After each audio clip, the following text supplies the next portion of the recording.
everyone, welcome back to my channel. I want to say that I'm really grateful for the support you've shown my videos so far. It's really inspiring to continue to make videos, although it's a learning process. I will continue doing that. Today's video is on someone who inspired my interest in science, technology, engineering and mathematics, and she's someone who many of us in the STEM fields will look up to. She's also very beautiful and a visible model of women, especially Korean women. So her name is Yi So-yeon, and I want you to join me in this video as I review the life of Yi So-yeon and her journey towards becoming the first and only Korean person, plus she's female, to be in space. Thank you.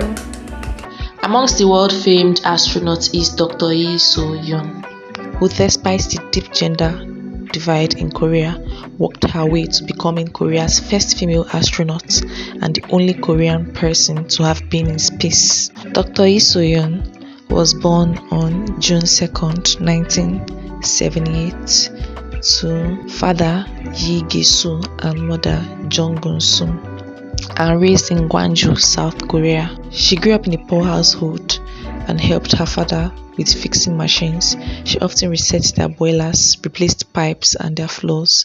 So this inspired her to become an engineer and the scientist that she is today. In middle school, she applied to the gifted program in Gwangju Science High School and she was accepted.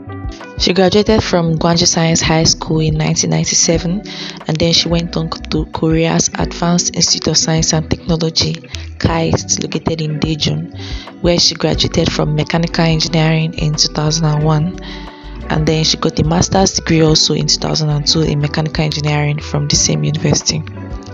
And then for her PhD, she switched to Biosystems, and for her PhD, she graduated in 2008. During her first year of PhD, she got a scholarship to go to University of California in Berkeley. She often spoke of the gender discrimination she faced as a researcher. She said she would often get phone calls in the lab and then she would hear, "I want to talk to the researcher and not the secretary." Some of the guys had even told her directly that they preferred working or talking to male researchers. How Yi So-yeon became an astronaut. During her PhD, she applied for the Korean astronaut programs that was advertised at that time by the Korean government to make room for one person from South Korea to visit the International Space Station in space.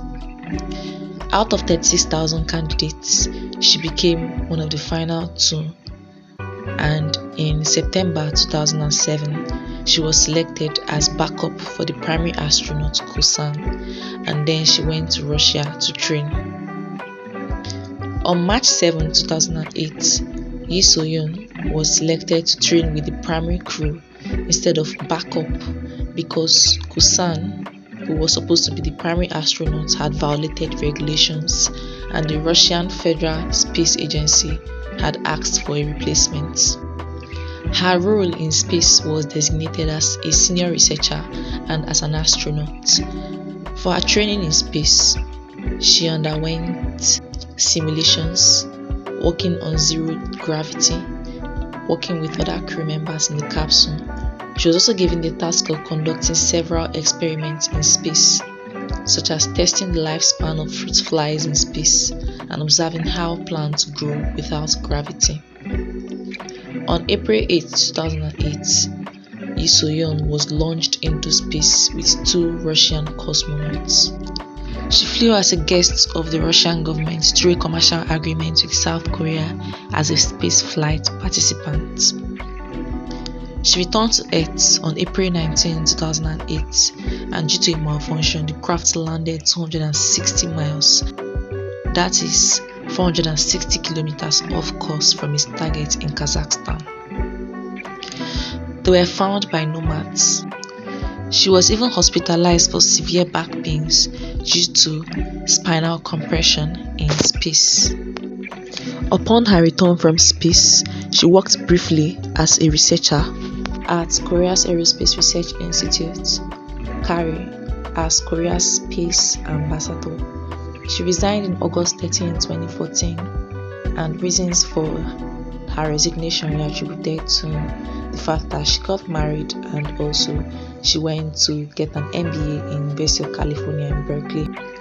Currently, Dr. Yi is working with a biotechnology startup, No Company Limited, as a managing director, business development and partnership.